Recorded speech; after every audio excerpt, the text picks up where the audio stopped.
And hello, everybody. You're very welcome to a new episode of Redefining Cybersecurity here on ITSP Magazine. This is Sean Martin, your host. Where, if you listen to the show, I get to talk to lots of cool people about cool stuff. At least in my mind, I like to nerd out about security and risk management, and not just in the sense of how we protect the business, but actually how we protect its growth and revenue and even the teams. It's all about enabling, from my perspective, and I'm thrilled to have someone you probably all know and have heard of, and maybe even met at some point in your career in cybersecurity. Andy Ellis. Andy, good to see you, man. Sean, thanks for having me. I really appreciate it. I appreciate you taking the time in your new podcast studio. I was checking out your video studio on your blog. It's pretty cool, and it's pretty chill in the podcast studio there. The video studio is currently in transition, so I just moved. Okay. So I'm in my new house, so I set up the podcasting studio here. The video studio is actually going to run across this. So the camera is going to be to my right here, but the actual green screen will be to my left. And so it'll sort of shoot across, and so I'll be able to do videos over here. Nice one. I love it. Well, you're very prolific and very giving back to the community, which is great. For those who have not met you yet, maybe a few words about your journey to this point, and then maybe what you're up to at the moment. Just a few words. It's going to be hard. I know. The highlights. How about that? Yeah, went into the Air Force right out of MIT, did information warfare, which is what we called cybersecurity last millennium. Then was at Akamai for 20 years, where I built the security program. I've got a handful of patents for security technologies that sort of underpinned Akamai's, global CDN, as well as the security services on top of it. Then took 4 years into the VC world, where I was at YL Ventures, investing and backing and helping, startups be amazingly successful. And now I'm on my own doing independent consulting and advising, bringing folks sort of that touch of genius that you just need to sort of get your cybersecurity or your marketing or your product or your leadership program moving. Got it. And in that last role, I mean, we can touch on some other things as well, but in the last role, in terms of what you're seeing now, do you find individuals and or organizations need help with the first steps or the last mile or fine-tuning the middle bits, or what are you seeing? So it's actually honestly all of the above. Okay. The single biggest mismatch that I often see is many organizations don't know what they want. They often have a security professional and they have no way to understand and put in context what the security professional is telling them. And often the security professional is not an expert in communicating up to a board or to an executive team. And sometimes all that they need is that spark to come in and say, hey, let me listen to everybody and then just translate for you. Like, here's where you are. Here's what you need to be focused on for the next 2 years of your journey. Especially in sort of mid-sized startups, you'll often see this, which is, they're like, oh, we're getting ready for an IPO sometime in the next N years, which means you're not actually getting ready for an IPO, but you're hopeful that one day you'll get to there. But they need to figure out, like, what are the critical things we need to do right now? Not for the next 20 years, not what does a mature program look like.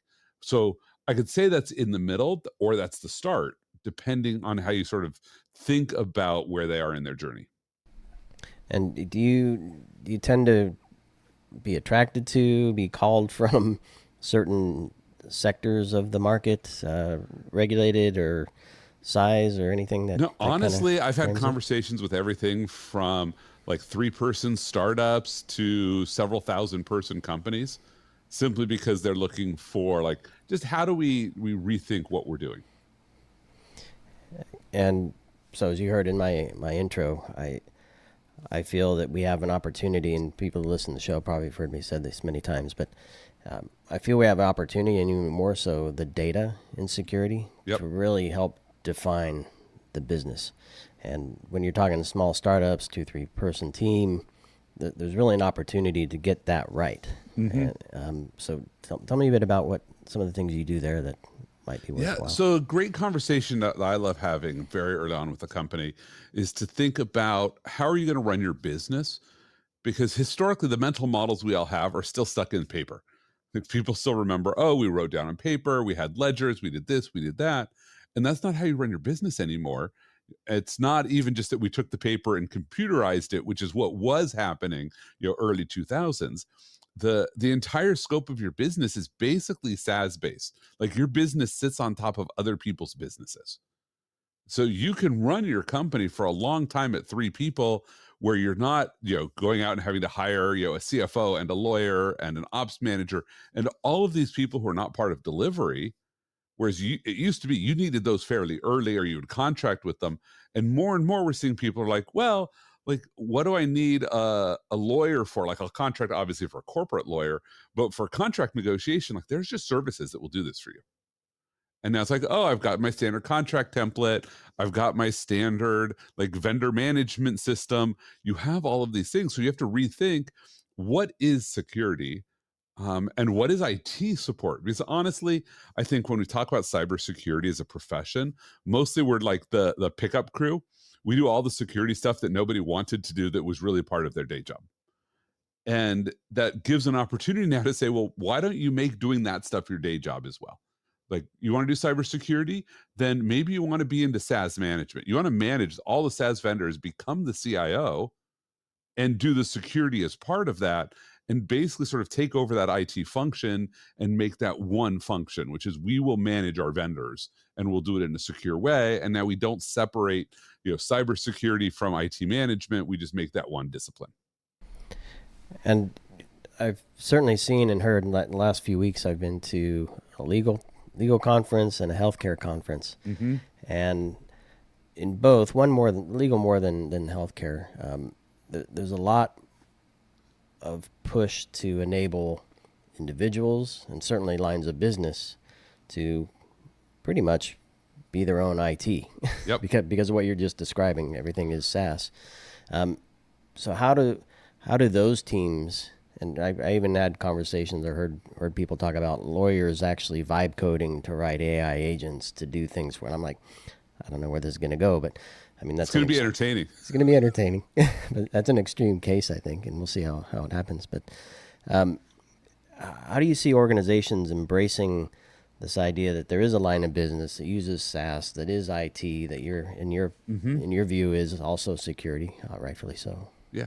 Well, I think when we think about the business, one of my least favorite phrases, but it's very illuminating, is shadow IT. Right now, people will say shadow SaaS, shadow AI. But the reason why I say it's illuminating is specifically because it's about perspective. The people who coined the phrase shadow IT were IT professionals who used it in this derogatory fashion to say, like, the IT that is being done in the shadows. But it was not that people went skulking off into the shadow to go do IT away from you. No, they came and they asked you to do IT. They said, I want to go build an e-commerce site. This is 1999. I want to do an e-commerce site. And IT was like, we don't have time for this. Like, the web doesn't really matter. Nobody's going to give you a credit card. And so some engineer went and built an e-commerce site. That was the first real shadow IT that most people think about in the modern world, was your e-commerce site, which now this is how you make money. Like, this is the core center of your business, started as shadow IT. Why was it in the shadows? Because your IT team wouldn't shine a light where it needed to be. The problem was not shadow IT, it was always shadow business. We have parts of our business that we don't see and we refuse to see and support. And so the fact that you have people who are out actively saying, hey, we're going to let IT happen inside the business, because IT is now so consumerized. For most folks, like, you get better support by going to your Apple store than you get from your IT team. So why would you say, oh, you have to have a professional take care of buying a computer for you? And when you do the math of how much logistics time is spent, it doubles the price of a computer. Just getting it into somebody's hand, often you are spending a 100% premium on humans just doing support to get it there. You're better off handing your person an allowance and saying, look, every 2 years, go buy whatever computer you want. Like, make it yours, let it support you, and that we're better off. And that's what people are starting to realize, is let's let IT happen outside of the central organization that was not providing security, was not providing high level support, was not staying ahead of technology trends. And so we're seeing businesses saying, oh, well, AI is just the next thing. So why don't we just get ahead of this? IT will never be able to figure out how to do AI right. So we'll just let the lines of business do it. And I do think it's going to be a train wreck in some ways, but it will also be amazing in others. And let's touch on both of those. Where do you think we'll see success? I mean, clearly new business innovations and things like Yeah. that. But if you have any examples, I mean, the that'd be great. success will be just the speed of how people will be able to do things, that there's just always been this activation energy. And I've got a great example because we had a couple friends staying over, great hackers, which means that today I've got to go deal with the fact that like my entertainment system is no longer configured correctly because they got into a playlist war. And so each one was compromising a different system and reconfiguring it to play music. I'll have to go deal with that. That's a great weekend there. Great time. But like my wife was talking about one of our long-term projects is creating a cookbook. Like my wife has so many recipes that she's inherited and she's tweaked herself, family tradition. And so she has like this handwritten cookbook with notes that are half in Slovak, half in English. I think there's a couple in French, and she wants to put this all together. And so friends like, well, you should just vibe do this. We're looking at her and she pulls out ChatGPT and she takes a picture of a recipe and says, make me a recipe page for this. So it took my wife's notes on the recipe, turned that into a very nice summary, copied the recipe faithfully and put in commentary, put in nutritional information. And this basically was like 30 seconds of prompt engineering. Like this wasn't even the serious stuff. And it produced HTML, CSS. What did it? So in this case, it just handed here was text, but then it said, what format do you want this in? Would you like to have this in a PDF? Do you want to have this in a JSON file? And I'm like, this is amazing. And I'm looking at that and I'm like, okay, so like a couple hours of vibe coding and I can basically have a recipe manager that will output a book at the end of it. And I was looking at probably a couple hundred hours of work dealing with each individual recipe, and most that's now gone away. It'll still obviously have to be edited, but just that's an example, and it's a silly one. People are going to be like, oh, Andy, great, you'll get a recipe book published that 5 people will ever read. Those are 5 really important people to me, by the way, that I really do want them all to read it. But now take that for every single harebrained idea everybody in your company has.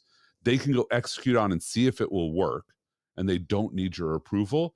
And even if the failure rate is 99%, 99% of those ideas are throwaway ideas. They do their couple hours of work. They're like, whatever. Maybe it makes my life easier, maybe not. If one of those transforms your business, that's power. Yep, absolutely. And yeah, I think I'm just thinking of we used to call them skunkworks projects. Right. We had sad that we had dedicated people. Yeah. Yes. Right. And that's the whole thing, which is Skunkworks was we made this official IT, but we hid it from everybody. We protected it from the business. And then Shadow IT became, well, we'll just do it ourselves because you won't support us. And now we're in this world where it's like, well, let's have AI do it for us. And I guess the cool thing about your example and bringing that into a business, each little function of each person's role could be seen differently, or depending on where they live, or who the customers they're interacting with, or I don't know, the types of customers they serve, could slightly, very nuanced ways, change the way their workflow works. Yep. Or looks, or functions, or maybe they want mobile versus web, or whatever it is, and perhaps there's an easy way to help them work through some of those challenges, jump those hurdles a little more quickly. So in a sense, there's a space in the world for an advisor to say, let me be your guide and help you. Like, you want to go vibe code, great, but that 5 hours you're going to spend, a bunch of it is not efficient or not effective, right? You don't know how to do the right prompt engineering. Let me teach you. And so I think there's an opportunity for security professionals to step in who've always been sort of adversarial inclined towards technology. Here's new tech, we know how to break it. But part of knowing how to break it is we know how to exploit it in great ways. So take that mindset and help your company exploit these new technologies.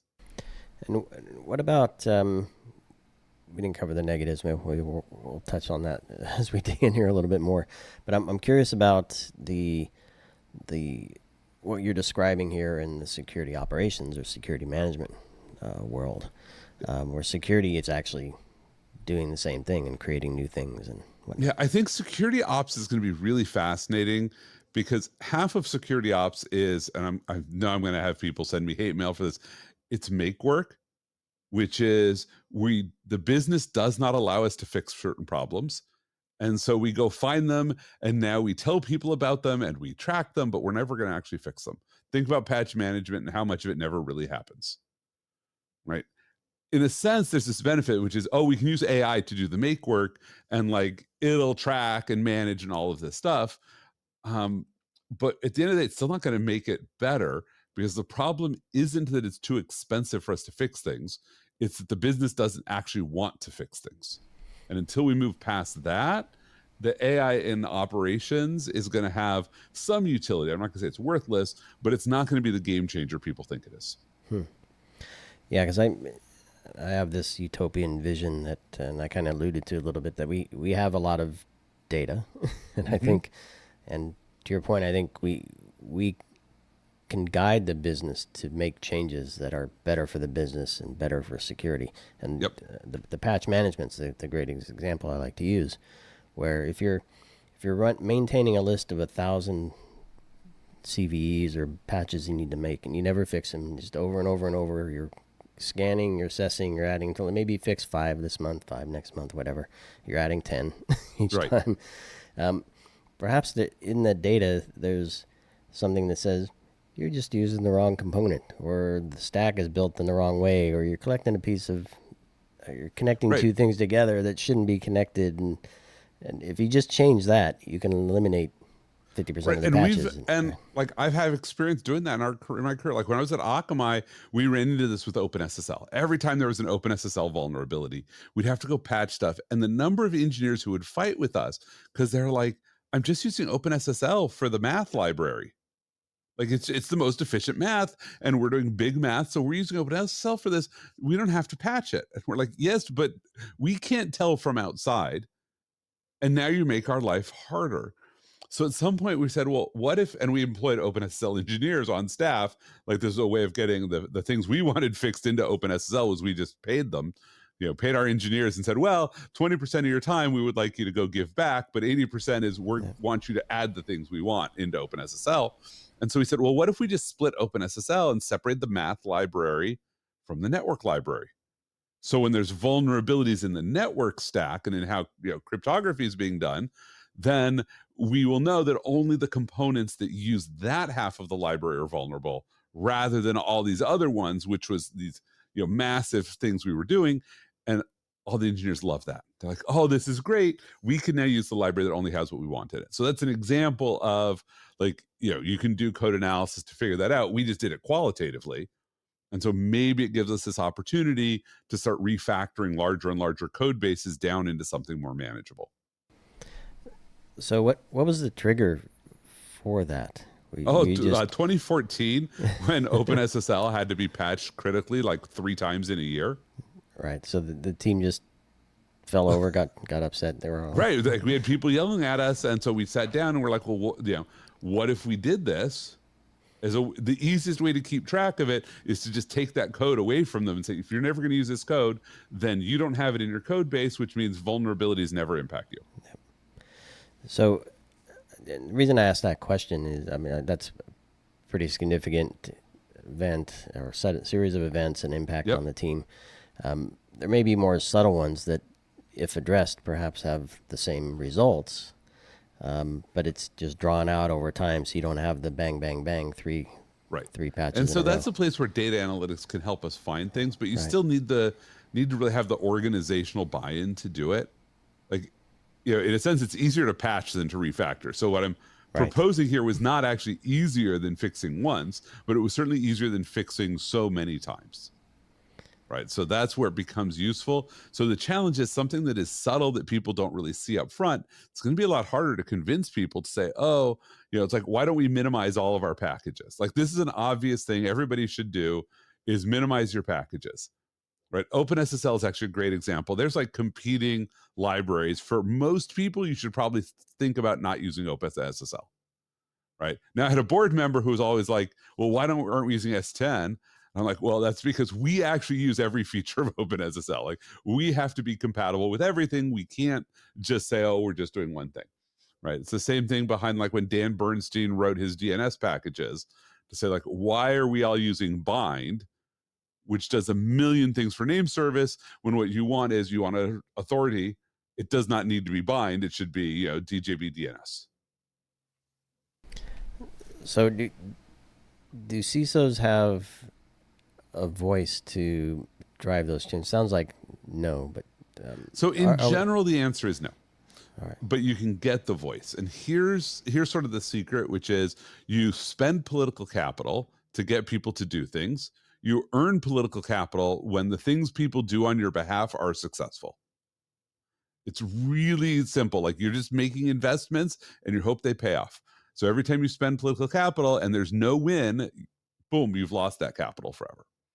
So, one of the things that I recently wrote, I republished, I should say, is like the first 91-day guide for CISOs. It says, like, look, you're in a new role, whether it's your first time as a CISO or your 15th time, whether you don't even have the CISO title, like, here's a guide to walking into your company and saying, what are the critical questions? Like, who is this company? What do they do? How do they operate? But core to it is two questions that I recommend people ask of everybody they talk to. Like, you go and you talk to your peers, you talk to stakeholders, anybody, you ask them two questions. And they're really simple, easy questions. You're basically saying, what's the stupid stuff I should go do first? And the way you phrase this is like, what is the security thing we're doing that gets in the way that you have no idea why we're doing it and you wish it would go away? Now, it might be an important thing. They're wrong, and your job is going to be to explain to them how important it is. But odds are they're going to say something like, well, like, I have to type in my password 7 times every morning. I thought we had single sign-on.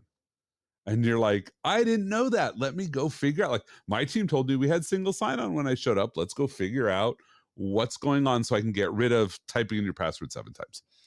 And then you also ask the flip side of that, which is, what's the most obvious security thing we should be doing that we're not? Right. And the reason you ask these two questions is to get political capital, because it does not cost you anything to ask these questions. And people will basically hand you a set of projects that are all quick wins, because they've evaluated and they say, this is all easy problems to go fix. Even if they're wrong 50% of the time, you have so many projects. You just walk in the door, you listen to those, and that is your roadmap. Like, you don't walk in and say, well, I have this vision of what I'm going to go do. No, your first 91 days, the only projects you start are the clean up the messes your predecessor or your lack of a predecessor left for you, unless they were completely amazing, in which case, okay, now you'll have to work hard to find your quick wins. But every one of those you do gives you the ability to ask for something else. Interesting. And then, yeah, so you could pretty much ask that from any part of the business. Exactly. You go talk to your CFO. Yeah. You ask, like, they may not have a finance security related answer for you. They may just say, as a user, I hate that we do this. Or they may be like, we have all these security projects and like everyone promises some ROI and I never see that money. So can we stop talking about ROI on your projects? Great. Like, they just told you not to use the language of dollars, and now you're not going to have to worry about that. Okay, great. That's an easy change to make. And you can say, hey, how would you like me to, communicate in the future, this cost benefit trade-off? And so I want to talk about the book a little bit more and or the guide, but first 91 days. Yep. In one sense, you could think, all right, I'm a new CISO. I'm going to do this for the first 91 days. And then I said it, I leave it behind me. The guide.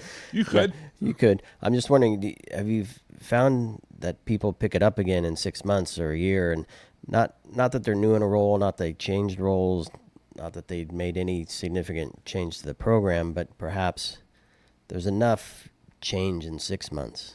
Yep. Collectively or in a year that says now's a good time to purposefully reevaluate these for the next 91 days again. I've certainly had a couple CISOs who've said that they use it and they touch back to it, but it's not really designed for that. Like, the purpose of this is to get your heads on straight. Like, you come into a new role, Like, is this a company that will tolerate a draconian security policy, Mm. or do you have to do something laissez-faire?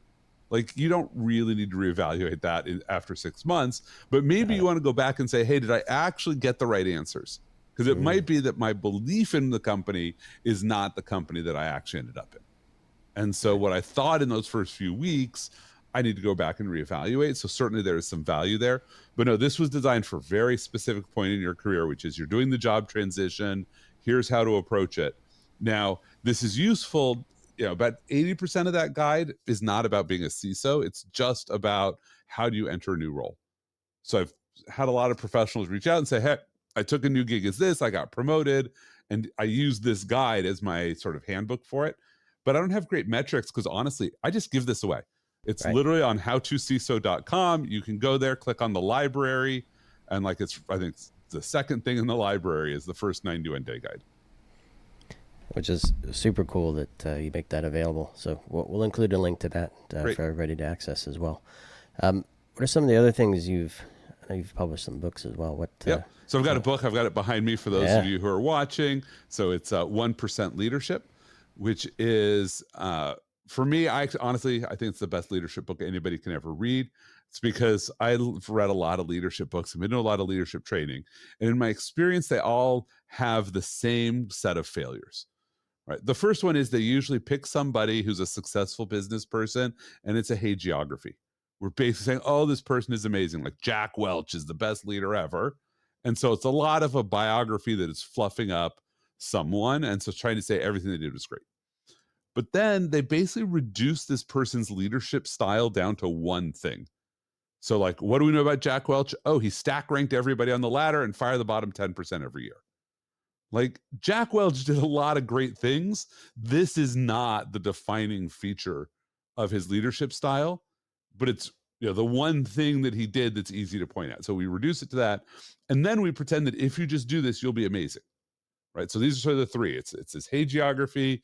We reduce it down to one thing, and we pretend that one thing is sufficient as a leader. And like fire your bottom 10% of your staff every year. That only works if you need to get rid of 50% of your staff within a couple of years, which is what GE was facing in the 80s. Like that's part of Jack Welch's greatness was he came into a company that needed to downsize and he had a way to go do it. So when I wrote 1% Leadership, it actually started as essays to my team because we would bring in leadership training from outside and I'd go to it and I'm like, okay, here's the lesson you need to learn from this. And here's how I think you should think about applying it. Here's just a short like essay blog post. I'll send it to you. I would share it with some peers. Some of them would send it to their teams. And what I realized is that leadership is a set of skills. There's not one style. You are never going to be the same leader I am. Like that's just not our personalities. The environments we're in are all different. But like anything that's just skills, like being a quarterback is skills. Patrick Mahomes, probably the greatest quarterback of this generation, looks nothing like Tom Brady. But we can look at both of them and say, wow, these are amazing, great, fantastic quarterbacks.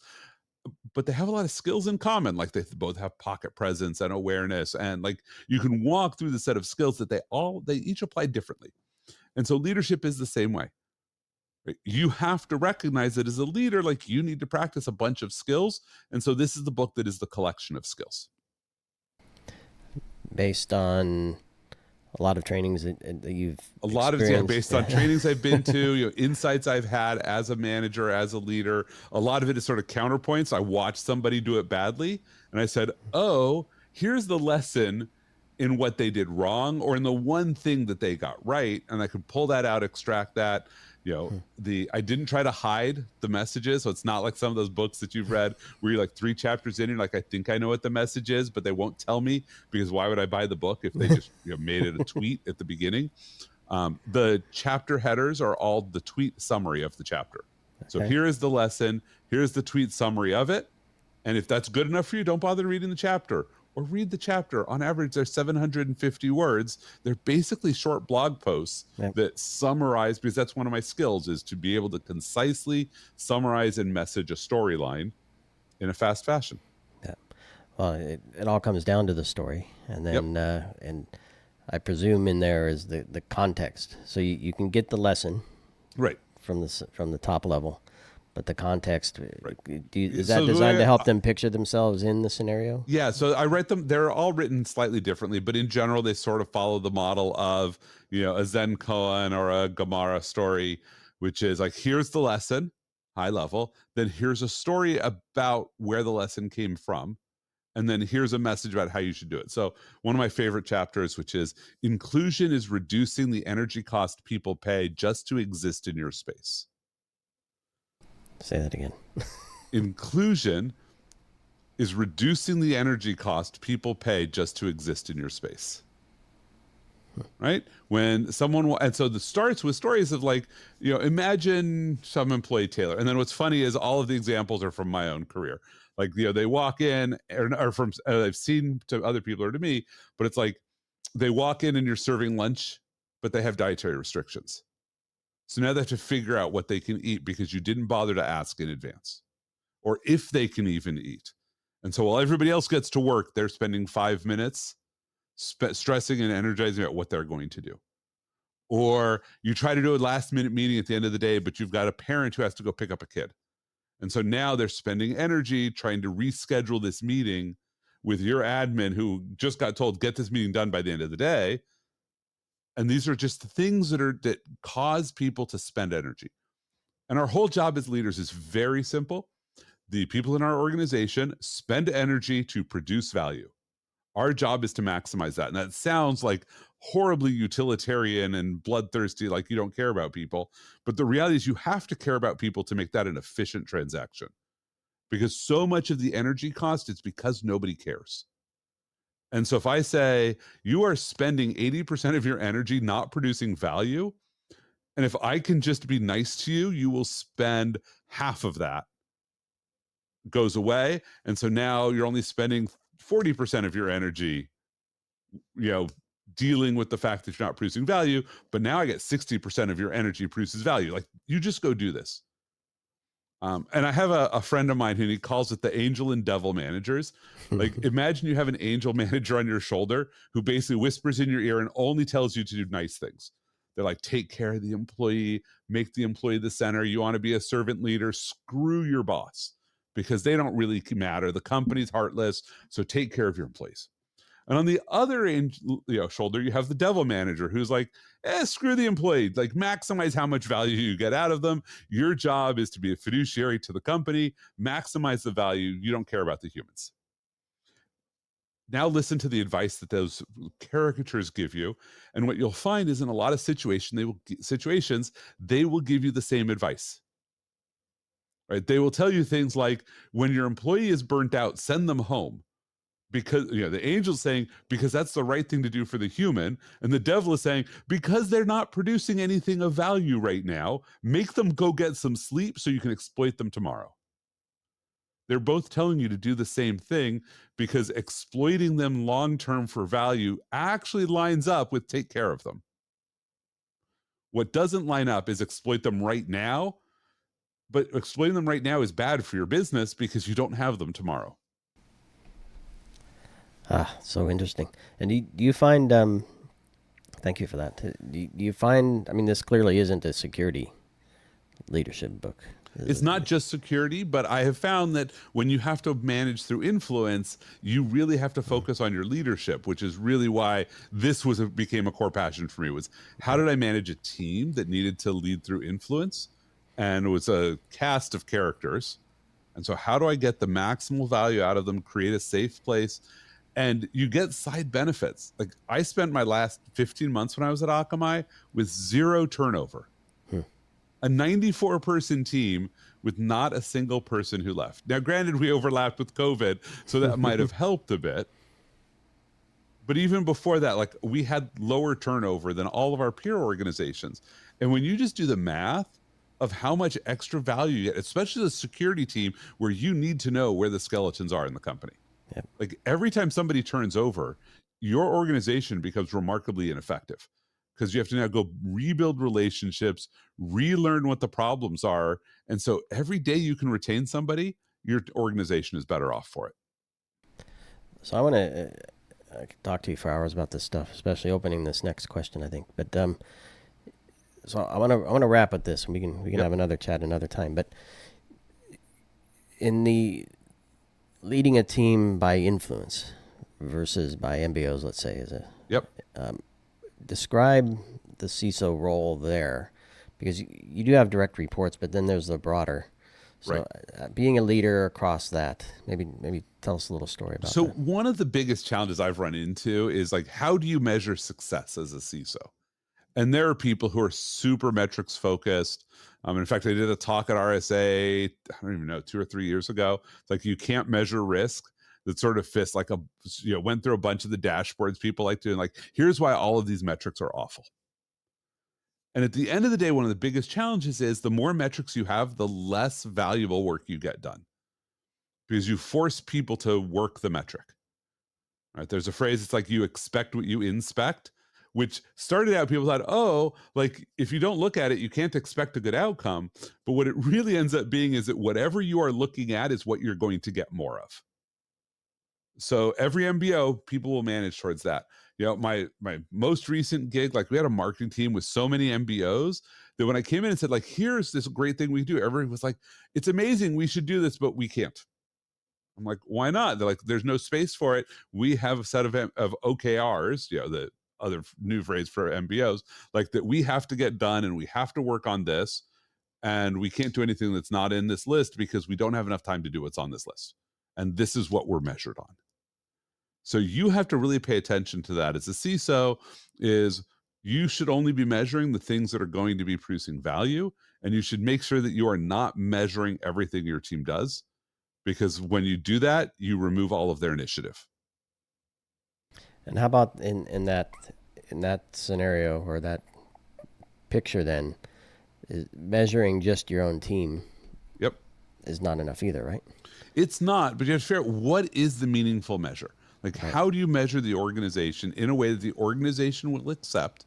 Because sometimes they don't. Like, I would love to be able to just do a scorecard for every line of business and say, look, you're a C. Nobody else in the company is a C. You should fix that. Because that would work in a lot of companies. Like, you just say, like, organizationally, here's where you stand. Like, I could do this for security awareness training, is my favorite one, because ours was so lightweight. You literally just had to go click a link on a web page, and you were self-certifying that you were trained, but that web page had everything on it you needed. And like, so is the easiest thing. As a company, we stayed above 96% all the time, just with a cron job. Like, nobody ran this program. A cron job was in charge of the program. So it's like having an AI agent 15 years ago. But nonetheless, every so often I would notice that there was a team, I had a dashboard that would show that was like, they're only at 50% compliance. And so all that I would have to do is I would just drop them a note, and I'd say, hey, I just noticed that you're the largest team that has the lowest compliance rate. And here's the compliance rates of all of your peer teams. And here's a link to the dashboard. You can go look and see who on your team hasn't done it. And like, it's just a form letter. Like, the dashboard produced this letter for me. So I would just say, give me the letter for this person. And I would click send. And just by showing them this one metric every once in a while, like, I'm not beating them over the head with this once a month. It's literally every year I would go in and like 5 people would get this note. It changed how they operated, because that was personally embarrassing to them that I had taken the time to call them out. And that's what you have to think about when you do metrics. Any metric that looks bad, that you show people over and over and over again, they get inured to, and they're like, there's no consequence to me for being bad. Right. So if instead you're like, well, here's the great metrics, always celebrate success, because people are more incentivized by rewards than by punishments.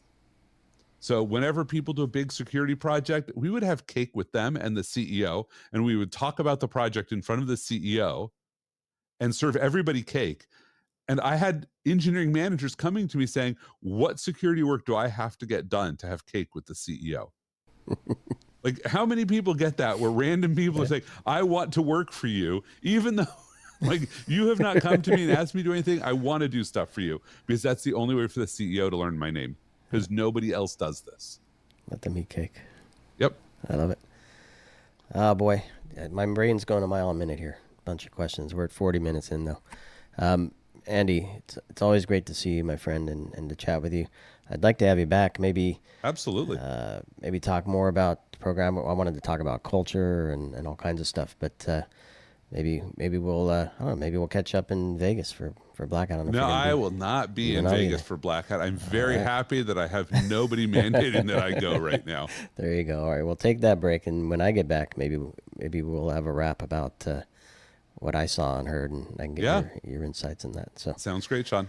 all right, everybody listening and watching, thanks for joining me. Hopefully you enjoyed this as much as I did, and do connect with Andy. Grab the guide, grab the book, and stay tuned for more here on ITSP Magazine, Redefining Cybersecurity. Thanks, everybody. Thanks, Andy. Thank you.